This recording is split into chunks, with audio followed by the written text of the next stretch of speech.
Hello दोस्तों, आप सभी का स्वागत है अपने चैनल करंट चेक है। आज है डेट 26 जून और आज हम कवर करने वाले हैं इकोनॉमिक टाइम्स की इम्पोर्टेंट न्यूज। और 25 जून यानी कि संडे की न्यूज भी आज हम कवर करने वाले हैं। संडे को बहुत इंपॉर्टेंट न्यूज नहीं होती, सिर्फ एक ही न्यूज थी। तो चलिए शुरू करते हैं। संडे की न्यूज ये है, Amazon to now invest $26 billion in India by 2030। जी हाँ दोस्तों, हमने थंबनेल में सही पढ़ा था। 2 लाख करोड़, कितना 2 lakh crore of investment India में हो जाएगा अमेजोन का 2030 से। इतना तो फ्लिपकार्ट ने भी नहीं किया है। उनके सीईओ है एंडी जैसी, इन्होंने कहा है कि और भी हम इन्वेस्ट करेंगे, 2030 तक वो हो जाएंगे $26 बिलियन। और इन्होंने कहा है कि this will support over 1 lakh full time jobs annually. ये भी बहुत अच्छी न्यूज है कि 1 लाख जॉब हो जाएगी और वो भी फुल टाइम, ऐसा नहीं कि सिर्फ डिलीवरी जैसे part time job. 1 lakh full time job हो जाएगी। अब तक का इन्वेस्टमेंट है $11 बिलियन, और $15 बिलियन ऐड करेंगे तो हो जाएंगे $26 बिलियन, सिंपल।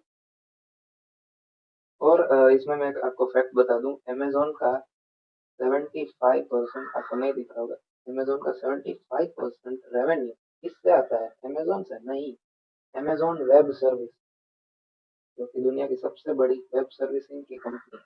तो ये सिर्फ फैक्ट है। चलिए अब आ जाता है हम 26 जून की news. Okay, go first landers approve interim funding of 425 crore. Okay, go first landers approve interim funding of 425 crore. अगर आप रेगुलर न्यूज फॉलो नहीं करते तो अगर मैं आपको बता दूं कि जो गो फर्स्ट कंपनी थी, जो कि एक एयरप्लेन बनाना, आपको बताइए उधर एयरप्लेन की कंपनी है, तो वो बैंक्रप्सी पे आ गई। जी हाँ दोस्तों, बैंक्रप्सी पे आ गई थी। क्यों आ गई थी? क्योंकि जो इनकी इंजन बनाने वाली कंपनी थी, वो एक अगर मैं रॉन्ग नहीं हूँ तो ये इंग्लैंड की कंपनी जो इसका इंजन बना, तो उन्होंने क्या किया था कि इंजन तो बना दी लेकिन वो इतने एफिशिएंट नहीं हो पाए कि उनका जो फ्यूल जो था वो उससे वो, यानी कि एफिशिएंट यूटिलाइजेशन नहीं हो रहा था और इनके इंजन में बहुत सारी प्रॉब्लम हो रही थी। तो उससे क्या हुआ कि कंपनी के प्लेन्स एरो मीन्स वो एयरपोर्ट पे ही पड़े रहे, और एयरपोर्ट का भी रेंट होता है, उनका जो मेंटेनेंस होता है वो भी होता है। तो इससे तो कंपनी का धीरे धीरे लॉस बढ़ने लगा और 10 से 12 साल तक ये चलता रहा, जैसे में कंपनी हो गई बैंक। तो यहाँ पे यही दिया है कि जो उनको फंडिंग अब चाहिए वो अप्रूव कर दी है, 425 करोड़ की फंडिंग। तो इसमें क्या होता है दोस्तों, अब सिर्फ मार्केट में दो ही बड़े प्लेयर रहे हैं, इंडिगो और एयर इंडिया। जैसे कि हमने परसों भी कवर किया था 24 को, कि उन्होंने 500 प्लेन का ऑर्डर दिया है इंडिगो ने, और 470 का ऑर्डर दिया है एयर इंडिया ने। तो गवर्नमेंट नहीं चाहती कि ये डुओपोली हो, इसलिए इन्होंने गो फर्स्ट मीन्स वो फोर्स करते हैं बैंक को कि इनको जल्दी से जल्दी फंडिंग दी जाए। क्योंकि अगर डुओपोली हो जाएगी तो वो प्राइस भी बढ़ा सकते हैं और हम कुछ कर भी नहीं सकते क्योंकि दो ही प्लेयर हैं, इसीलिए। तो इनको 425 करोड़ की फंडिंग अप्रूव हो गई है। चलिए next news. Growing wearables production in India leads China units. यह भी बहुत अच्छी न्यूज है कि चाइना का जो मार्केट शेयर है ग्रोइंग वेरेबल्स, वेरेबल्स का मतलब यहाँ पे है जो कि हम इलेक्ट्रॉनिक आइटम्स होते हैं, यहाँ पे नहीं दिख रहा होगा, यहाँ इलेक्ट्रॉनिक्स आइटम्स होती है, यानी कि स्मार्ट वॉच हो गई, वो ईयरबड्स हो गए, वो सब। उनमें दो कंपनी इंडिया की बहुत फायदेमंद है, जो कि इनको बहुत फायदा हो रहा है, बोट बोट और गीजमोड, ये दोनों कंपनी को बहुत फायदा हो रहा है।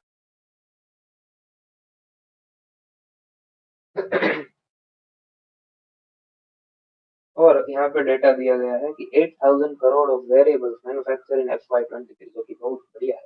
और इससे सिर्फ इंडिया में नहीं, इसको एक्सपोर्ट भी किया जाता है, जिससे फॉरेन एक्सचेंज भी हमें इंडिया में बढ़ेगा। तो इससे बेसिकली फायदा तो इंडिया का ही होगा। तो चलिए देखते हैं कि क्या ये चाइना को टक्कर दे पाते हैं, मीन्स दे ही रहे हैं, आगे भी दे पाते हैं या नहीं। नेक्स्ट।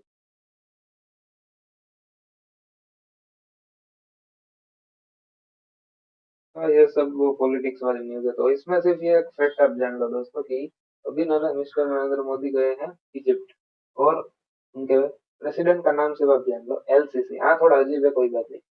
उनका पूरा नाम है अब्देल फतह LCC। तो नहीं दिख रहा होगा लेकिन मैं यहाँ पे अब्देल फतह और LCC यार, कोई बात नहीं। चलिए अब चलते हैं नेक्स्ट न्यूज के लिए। SEBI likely to clear overhaul of the MF face stricter code of conduct। Okay, तो पहले हम समझते हैं MF यानी कि ये है म्यूचुअल फंड। ओके, अब हम पूरा आर्टिकल एक इजी वे में समझने की कोशिश करेंगे। तो SEBI likely to clear overall of mutual fund की स्ट्रिक्टर कोड ऑफ फंड। यहाँ पे उन्होंने कहा है कि पहले क्या होता था कि जैसे कि मैंने म्यूचुअल फंड में 100 रुपए इन्वेस्ट किए तो भी मुझे सेम फीस देनी पड़ती, या मैंने 100 करोड़ इन्वेस्ट किए तो भी मुझे सेम फीस देनी पड़ती। तो अगर मैं इस केस में देखूँ तो मुझे लॉस होगा क्योंकि फीस दोनों में सेम है। लेकिन अब सेबी क्या कर रही है कि एसेट साइज, यानी कि ये हमारा एसेट है 100 रुपीज और 100 करोड़ दोनों एसेट है, और एसेट साइज के हिसाब से म्यूचुअल फंड को हमें चार्ज करना चाहिए। जैसे कि 100 है तो 1% फी लेनी चाहिए, और 100 करोड़ है तो 5% फीस लेनी चाहिए। ऐसे मीन्स ये सभी का कहना है। तो इसमें यही कहा है, और इसका जो रिकमेंडेशन होगा वो देगी 28 जून को। अभी 26 है, यानी कि परसों ये सब सेबी वो रिकमेंड करेगी म्यूचुअल फंड इंडस्ट्री को। और तो यही मेन प्रॉब्लम है कि जो टोटल एक्सपेंस रेशियो, यहाँ पे आप देख सकते हैं TER, जिसका मतलब है टोटल एक्सपेंस रेशियो। ये टोटल एक्सपेंस रेशियो दोनों का अलग अलग होना चाहिए और एसेट साइज के हिसाब से होना चाहिए। और मैं कुछ आपको यहाँ पे जो टर्म्स है वो भी आपको समझा दूं, जैसे कि ये एसटीटी। एसटीटी का मतलब है, एक सेकंड में कलर चेंज कर लेता हूँ। ओके, एसटीटी का मतलब है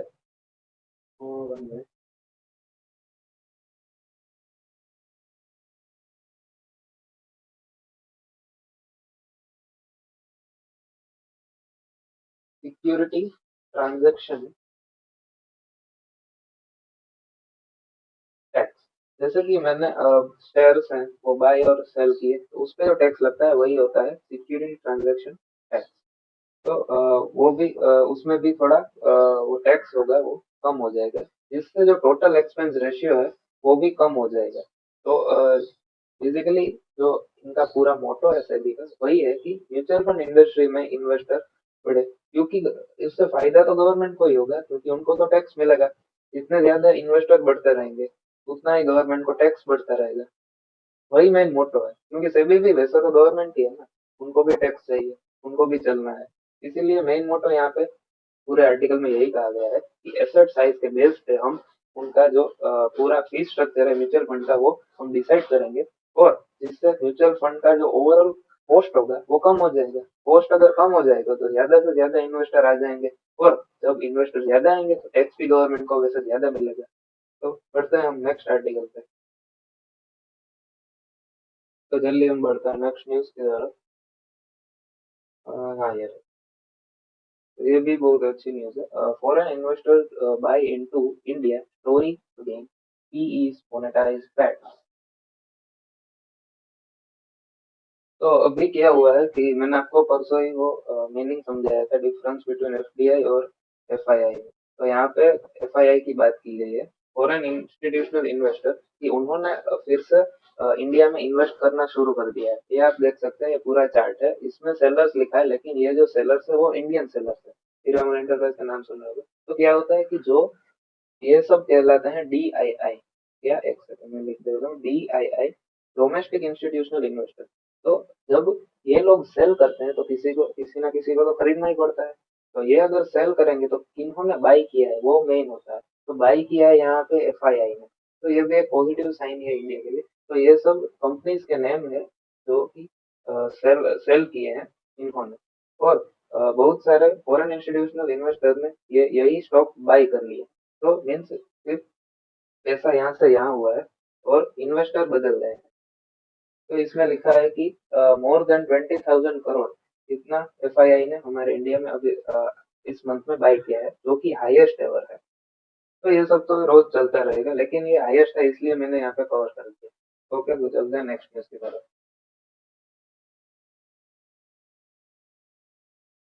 हाँ यार, investor go long delivery percentage rise. तो पहले मैं आपको बता दूं ये डिलीवरी क्या बोला है। तो डिलीवरी का मतलब यही होता है कि लॉन्ग टर्म इन्वेस्टिंग, यानी कि यहाँ पे लिखा है इन्वेस्टर गो लॉन्ग, इसका मतलब यही है कि इन्वेस्टर अब लॉन्ग टर्म की सोच रहे हैं। वॉरेन बफेट जैसे सोचते हैं लॉन्ग टर्म की 80-90 साल की, वैसे सोच रहे हैं इन्वेस्ट, मीन्स इतना तो नहीं सोचेंगे क्योंकि वो तो रेयर चांसेस है। यहाँ पे लिखा है delivery percentage on bourses सर्जिस।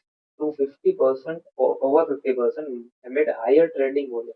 Forces का मैं आपको मतलब समझा दूं, इसका मतलब है स्टॉक एक्सचेंज। स्टॉक एक्सचेंज जैसे यही है, बीएससी, एनएससी, वो सब नेशनल स्टॉक एक्सचेंज और अहमदाबाद स्टॉक एक्सचेंज, वही सब, ये सब स्टॉक एक्सचेंज का बहुत से दूसरा नाम है उनका, यही है। तो इसमें पूरा निचोड़ यही है कि अब इन्वेस्टर लॉन्ग टर्म की सोच रहे हैं। उनको थोड़ा मीन्स यूट्यूब के माध्यम से, टेलीग्राम के माध्यम से थोड़ा एजुकेटेड हो गए हैं इन्वेस्टर, और अब लॉन्ग टर्म की सोच रहे हैं। और अभी तक मीन्स लास्ट ईयर में जितने भी वॉल्यूम मीन्स ट्रेड हुए हैं, उसमें से यहाँ पे लिखा है 50% ट्रेड सिर्फ लॉन्ग टर्म इन्वेस्टर वाले हैं। तो ये बहुत अच्छा नंबर है, लेकिन इससे एक नुकसान गवर्नमेंट को क्या है कि जब वो ट्रेड करते हैं मीन्स ट्रेडिंग ज्यादा होती है, तो गवर्नमेंट को टैक्स मिलता है ज्यादा, वो भी ज्यादा। और अभी अभी आपने लास्ट 2-3 महीने पहले सोचा मीन्स सुना होगा कि गवर्नमेंट टाइमिंग भी बढ़ा रही है, 9 से 5 5 PM, यानी कि आवर्स भी बढ़ा रहे। तो आवर्स बढ़ाने से क्या होगा, ट्रेड बढ़ेंगे, रेट बढ़ेंगे तो क्या होगा, यही हो जाएगा, टैक्स भी गवर्नमेंट को ज्यादा मिलेगा। तो यही पूरा साइकिल होता है, जिससे गवर्नमेंट को टैक्स ज्यादा मिलेगा। लेकिन यहाँ पे क्या हो रहा है कि गवर्नमेंट को टैक्स कम मिलेगा, क्योंकि जब लॉन्ग टर्म पे हम बैठे होते हैं फंड्स लेकर और शेयर्स लेकर, तो बाइंग और सेलिंग कम हो जाती है, जिससे गवर्नमेंट का टैक्स क्या हो जाएगा, कम हो जाएगा। तो चलिए नेक्स्ट न्यूज की तरफ बढ़ते हैं। आइडिया फोर्स आईपीओ में be a better fit for long term investor. तो मैंने थंबनेल में भी ड्रोन वाला पिक्चर डाला है, इसका मतलब यही है, आइडिया फोर्स का आईपीओ। आइडिया फोर्स कंपनी है जो कि यहाँ पे लिखा है ड्रोन मैन्युफैक्चर करती है, और कंपनी रेस करने वाली है 240 करोड़ थ्रू फ्रेश इश्यू। तो उसमें कंपनी, सॉरी, उसका रेस करने वाले हैं 567 करोड़। यहाँ पे 240 करोड़ किसके लिए, debt repayment, working capital requirement और प्रोडक्ट डेवलपमेंट, ये तीन चीजों के लिए कंपनी फंड रेज करने वाली है। और यहाँ पे बेसिक डेट्स दी है कि इश्यू कब खोलेगा, 26 से 29 जून, यानी कि आज से खुल गया है और 29 जून तक आप बाई कर सकते हैं। लॉट साइज है 22 शेयर्स, मीन्स यहाँ पे बेसिकली 15,000 का ही लॉट साइज होता है, यही रूल है। मीन्स रूल नहीं है, मीन्स 15,000 तक ही ये होता है। और इसका ये फाइनेंशियल दिया है, FY 22 में 159.4, यहाँ पे फिगर भी दी होगी, ये रहा, इन करोड़, फिर 159 करोड़। और FY 23 में बढ़कर ये हो गया। टोटल रेवेन्यू यहाँ पे दिया, total expense, net profit, company profitable है, ये देखना बहुत ही इंपॉर्टेंट है कि कंपनी प्रॉफिटेबल है या फिर लॉस में थी। तो ये कंपनी प्रॉफिटेबल है, लेकिन इनका प्रॉफिट थोड़ा कम हुआ है, तो वो चलेगा। लेकिन यहाँ पे एक बात लिखा है कि be a better fit for long term investor, ये क्यों लिखा है, क्योंकि अब आप देख सकते हैं कि जैसे चाइना में फार्मिंग है, वहां पे छोटे फार्मर्स भी ड्रोन का इस्तेमाल करते हैं।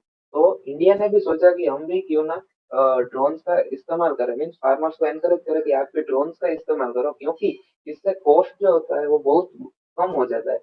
और मीन्स वन टाइम का कॉस्ट होता है ड्रोन्स का, लेकिन वो ओवरऑल हम देखेंगे तो कॉस्ट कम हो जाएगा, जिससे वो फास्ट हो जाएगा पूरा। वो जैसे कि हमें दवाई छिड़कनी है पूरा इस सारे लैंड एरिया में, तो वो एक आदमी कितना ऐसे ऐसे जाएगा जाएगा जाएगा, और पूरा उसका दिनों निकल जाएंगे। लेकिन अगर ड्रोन होगा तो उसके पास वो रिमोट से कंट्रोल करके ये ऐसे ऐसे ऐसे ऐसे पूरा हो जाएगा 1 घंटे में। तो इससे क्या होगा कि काम फास्ट होगा, यानी कि मीन्स वो जो प्रोडक्शन है वो भी बढ़ जाएगा।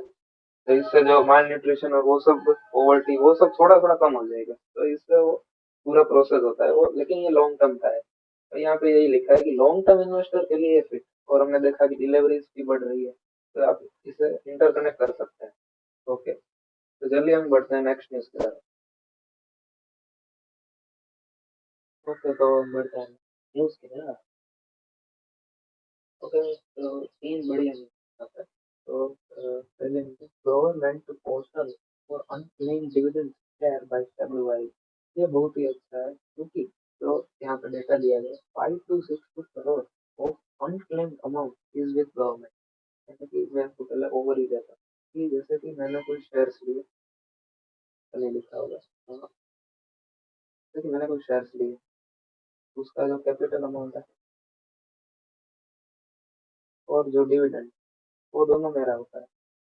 लेकिन क्या होता है कि समय बीत जाने पे हमें शायद मीन्स कुछ लोग ऐसे होते हैं जिनको वो भूल जाते हैं कि ये मेरे शेयर थे, मेरा इसमें डिविडेंड हो रहा है, ये सब भूल जाते हैं। और क्या होता है कि बहुत टाइम बीत जाने के बाद उनकी जब उनकी डेथ हो जाती है तो किसी को पता भी नहीं रहता कि ये सब मेरे दादा मेरे पिताजी के पास ये सब था। तो ऐसे ऐसे करते करते गवर्नमेंट के पास इकट्ठा हो गया 5 to 6 करोड़, बहुत ही बड़ा अमाउंट है। तो गवर्नमेंट क्या करेगी इसलिए इसके लिए एक पोर्टल यानी कि एक ऐप और या फिर वेबसाइट कुछ बनाएगी जिसमें ये सब डेटा होगा कि अनक्लेम डिविडेंड और वो सब किसका है। और ये सब होगा फेब्रुआरी, यहाँ पे मैं डेट लिखता हूँ, फेब्रुआरी 2024। ये इतना यहाँ तक हो जाएगा। और ये अच्छा भी है क्योंकि जिनकी इनकम जो थी वो उनको मिल जाएगी। और यहाँ पे दूसरी न्यूज है, NHAI looks to pad debt via monetization higher in toll income. तो क्या होता है, NHAI का मतलब है national highway authority of India. तो इनको भी थोड़ा डेट चाहिए, लेकिन पहले तो इनको वो उनका जो बजट में एलोकेशन है वो उनको मिल जाता है। बजट से इनको मिला था करीब अगर मैं रॉन्ग नहीं हूँ तो 1.42 लाख करोड़, इतना एलोकेशन इनको मिला था। लेकिन यहाँ पे लिखा है कि इनका डेट है 3.43 लाख करोड़। तो ये टोटल 1.42 लाख करोड़ गवर्नमेंट से मिला, और इतना उन्होंने एक्सटर्नल डेट लिया जो कि PSUs और प्राइवेट बैंक दोनों से होगा, या फिर वो बॉन्ड्स भी इश्यू कर सकते हैं, वैसे भी बहुत सारे तरीके हैं। तो उनको अब तो लोन चुकाना पड़ेगा। तो इस आर्टिकल का मेन ऑब्जेक्टिव यही है कि आपको बताना कि कैसे NHAI अपने लोन को चुकता करेगी, यानी कि कैसे अपना लोन चुकाएगी। तो यहाँ पे एक दिया है एसेट मोनेटाइजेशन। तो क्या होगा, जब वो रोड्स बनाएगी तो आपको पता ही होगा कि टोल टैक्स हम पे लगता है। तो क्या करेगी कि टोल जो टैक्स है वो बढ़ा देगी, जिससे उनका रेवेन्यू बढ़ जाएगा और वो इजीली रेवेन्यू रेवेन्यू में से वो डेट रीपे कर देगी। यहाँ पे भी लिखा है कि total income projected to rise 10% annually. तो इसके दो मेजर रीजन हो सकते हैं कि टोल इनकम कैसे बढ़ेगी। अगर पहला तो रोड्स बढ़ेंगे, या दूसरा कार्स बढ़ेंगी, या फिर तीन रीजन हो सकते हैं, कार्स बढ़ेगी या फिर टोल टैक्स बढ़ेगा। ये तीनों भी हो सकता है, ये दो हो सकता है, ये दो हो सकता है, ये दो हो सकता है, लेकिन मुझे लगता है कि ये एक ही होगा कि टोल टैक्स बढ़ जाएगा। इससे क्या होगा कि जल्दी इनकम बढ़ जाएगी, क्योंकि कार्स को बढ़ने में बहुत देर लगती है, रोड्स बनने में बहुत देर लगती है, लेकिन टोल टैक्स तो इजीली बढ़ा सकते हैं ना। तो इससे रेवेन्यू जल्दी बढ़ जाएगा और गवर्नमेंट को इजीली मीन्स NHAI जल्दी से अपना लोन चुका देगी। और ऐसा भी नहीं है कि रोड्स भी नहीं बने, लेकिन नितिन गडकरी जी ने बहुत ही अच्छा काम किया है। और उन्होंने बहुत सारे वर्ल्ड रिकॉर्ड भी क्रिएट किए हैं। अगर आप न्यूज रेगुलर फॉलो करते हैं तो उन्होंने बहुत अच्छे अच्छे रोड्स भी बनाए हैं और बहुत सारे रिकॉर्ड्स भी किए हैं इंडिया के नाम। चलिए हम बढ़ते हैं नेक्स्ट न्यूज की तरफ, उससे पहले मैं ये रखता हूँ।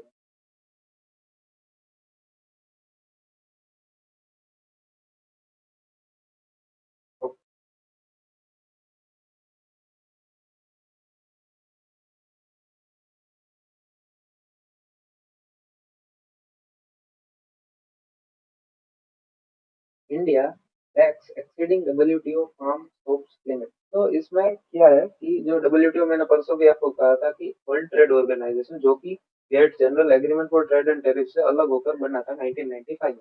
तो क्या होता है इसमें, बहुत सारी कंट्रीज हैं और पूरी वर्ल्ड की कंट्रीज है। तो उसमें कुछ डेवलप्ड है जैसे कि US, यूरोप की कंट्रीज, जर्मनी वैसे।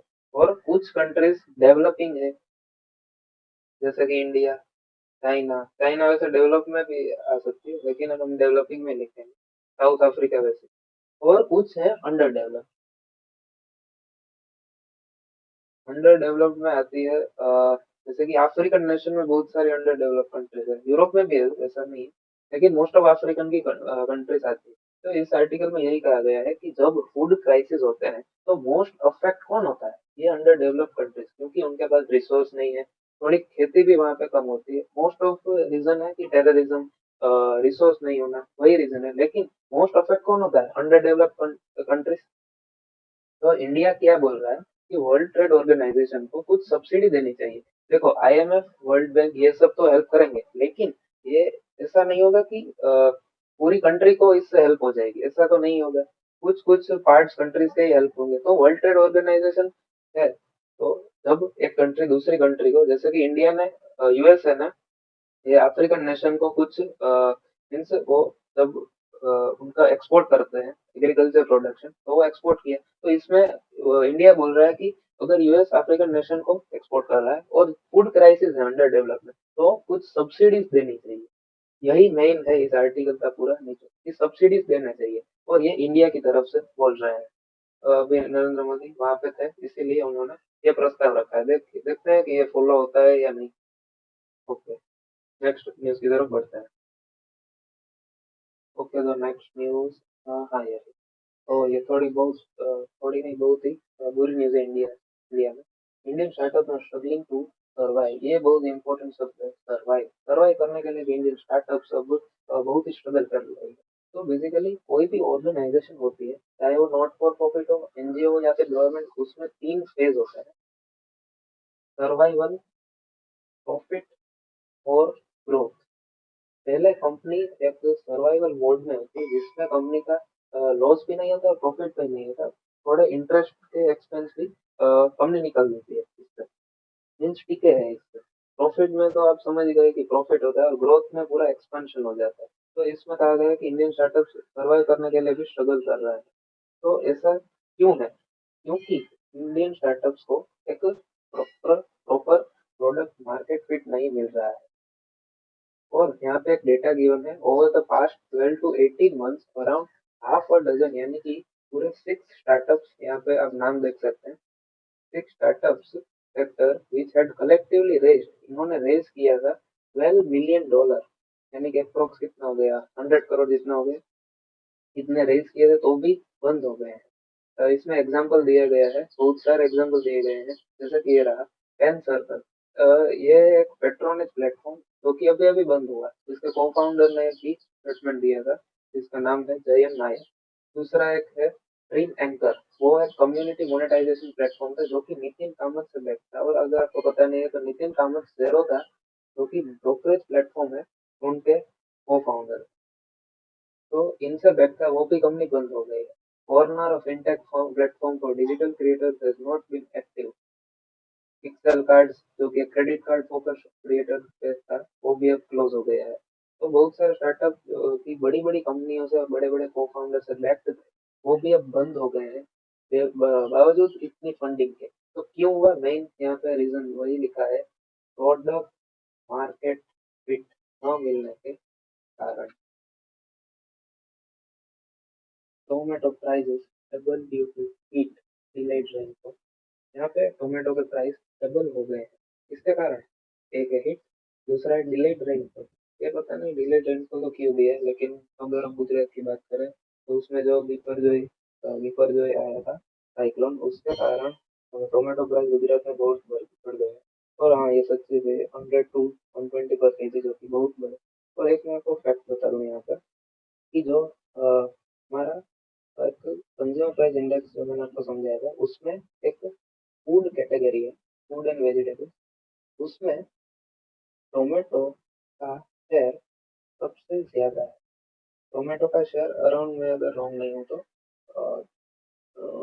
30 से 40% के बीच में। अगर इसका प्राइस बढ़ जाएगा तो ऑब्वियसली बात है कि सीपीआई भी बढ़ेगा। तो ऐसे इफेक्ट है इसका। और आज की अगर हम लास्ट न्यूज की बात करें, तो Adani eyes for 90,000 crore EBITDA in 2 to 3 years। EBITDA यानी कि अगर आप earnings before interest tax dividend depreciation and amortisation, ये बेसिकली आप मान सकते हैं कि प्रॉफिट से थोड़ा नीचे है। प्रॉफिट नहीं कह सकते, लेकिन एक टाइप का प्रॉफिट ही है। तो 90,000 करोड़ का EBITDA 2 to 3 ईयर्स में हो जाएगा अदानी ग्रुप का। अदानी ग्रुप का, यहाँ स्पेशली किसी कंपनी का नाम नहीं दिया गया। और ये थोड़ी छोटी छोटी news, India to remove additional duties to US product, जैसे कि इंपोर्ट एक्सपोर्ट ट्रेड बढ़ जाए इंडिया यूएस। और exporters want FTA with Egypt. FTA का मतलब है फ्री ट्रेड एग्रीमेंट, जिससे ड्यूटीज खत्म ही हो जाए। ये कंट्री ए है और ये कंट्री बी है। ये इधर एक्सपोर्ट करती है और बीए को एक्सपोर्ट करती है, तो इस पे टैक्स यानी इम्पोर्ट ड्यूटी एक्सपोर्ट ड्यूटी लगती है। तो ये सब हटाने की बात कह रहे हैं कि exporters want FTA with Egypt. कल हमारे मिस्टर नरेंद्र मोदी गए थे, इसीलिए शायद उन्होंने मांग की होगी कि एफटीए हो जाए इजिप्ट के साथ।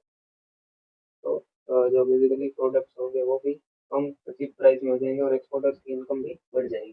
तो आज के लिए इतना ही। तो हमने पूरी न्यूज़ इंपॉर्टेंट कवर की है। तो मिलते हैं 27 जून को एक नए वीडियो के साथ। और अगर आप ये लाइक सब्सक्राइब और शेयर नहीं किया है तो भी कर दीजिए दोस्तों।